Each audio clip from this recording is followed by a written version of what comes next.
Lecture: Family in the United States. Let me begin today's lecture by saying that many people today are concerned about the decline in the number of people who are married in the United States. Here are some interesting statistics that explain why they are concerned. In 1960, 74% of whites were married, 72% of Hispanics were married, and 61% of blacks. Today, the figures are dramatically lower.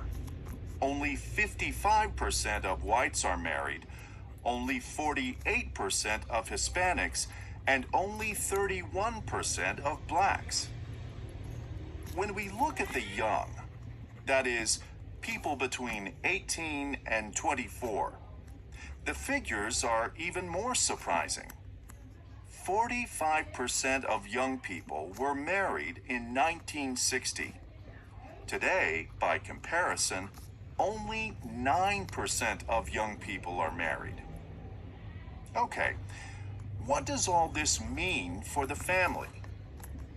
Although many social scientists are concerned about the decrease in marriage and its possible negative effects on the family, others say it is wrong to assume that marriage in the United States is on the rocks.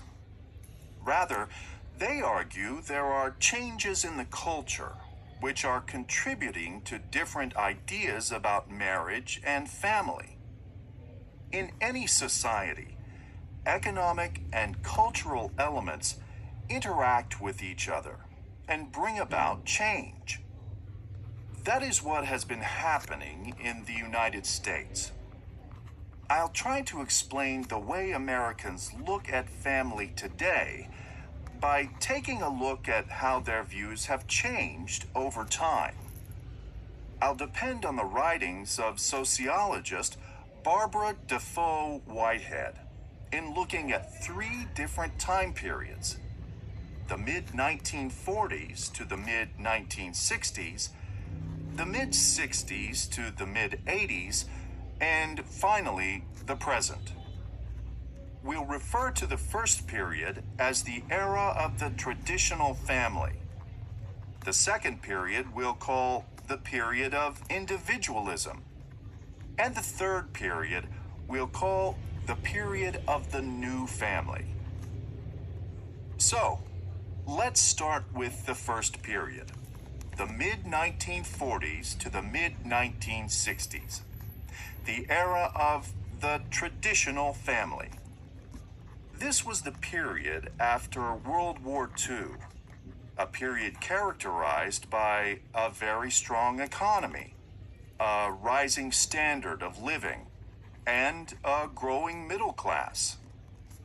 The typical configuration of the family in these years was the traditional one: a married couple with children where the husband worked and the wife stayed home. Of course, some women worked, but divorce rates were low and birth rates were high. TV programs of the era depicted the family in this traditional configuration as working father, happy housewife and mother, and children. Culturally, three characteristics stand out in this period: conformity to social norms, greater male domination of the family than in later periods, and very clear gender roles. That is, clear and separate roles for men and women at home and at work. Well, things changed quite a bit after this period. The second period that I want to talk about today, the period of individualism, lasted from the mid-1960s to the mid-1980s. During this period of individualism, there were three important social and political movements.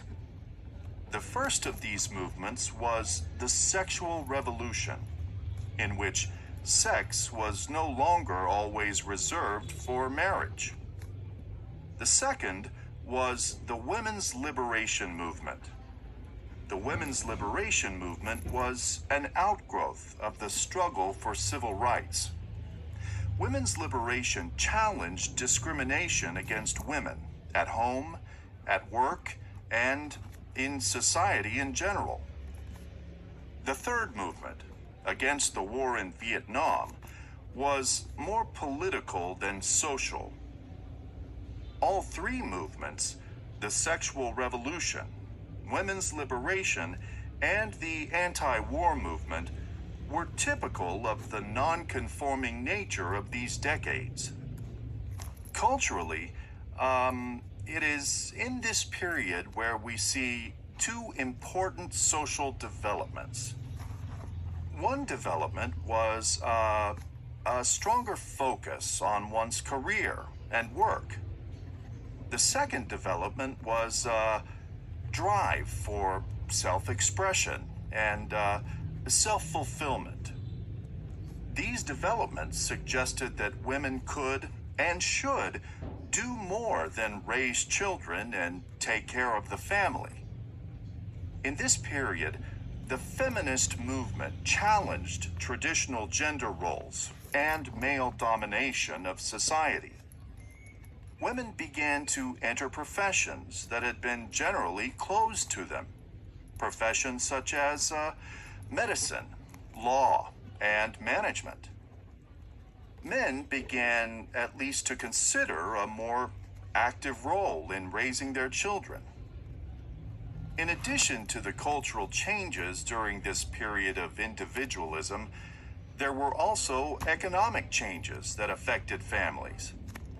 The cost of living rose rapidly, and families saw the need for women to work outside the home to help support the family. Together, these cultural and economic forces changed the picture of the family. These new configurations included families in which the husband and wife both worked, families of single parents with children, and families of unmarried couples with or without children. With more women having careers and making money, there was less economic pressure for them to stay in an unsuitable marriage. Therefore, divorce rates doubled within a decade. Rising divorce rates and more financial independence for women made marriage less attractive for many women. Consequently, the number of single-parent households tripled. Less conformity to social norms led to an increase in the number of unmarried couples living together in this period.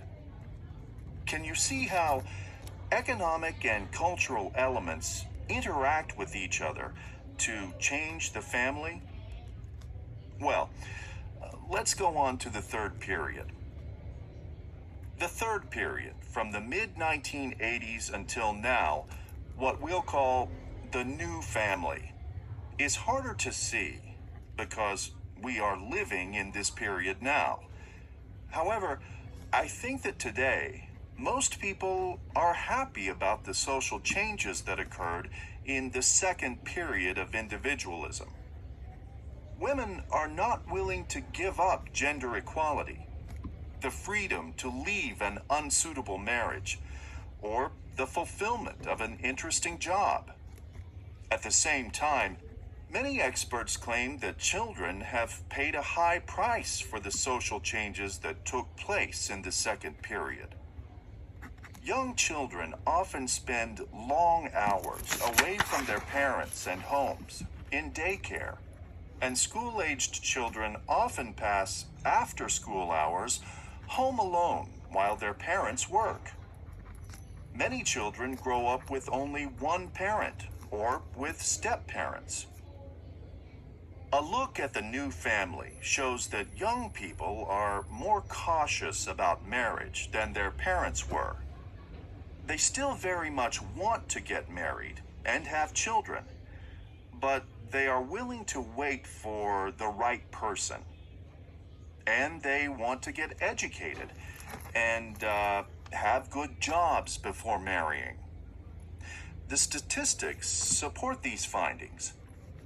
The median age for a first marriage for men in the United States today is 28.7 and 26.5 for women, while it was 22.8 for men and 20.3 for women in 1960.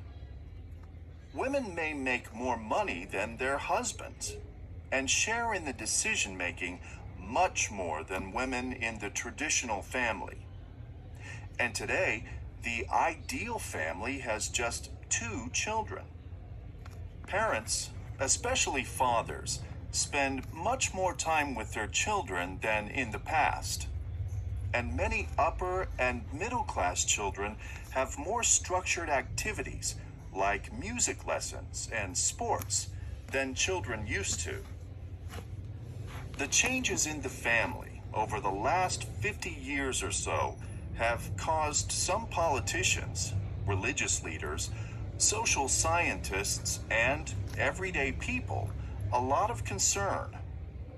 Should we be worried about the decline in the number of people who get married today, the number of women who work outside the home, etc.? All that statistics can show us is that our attitudes toward marriage and the family are different now than they were in 1960. I don't think there is strong evidence that marriage and family in the United States are on the rocks. Instead, our new attitudes toward marriage and family are one example of how American society has been changing.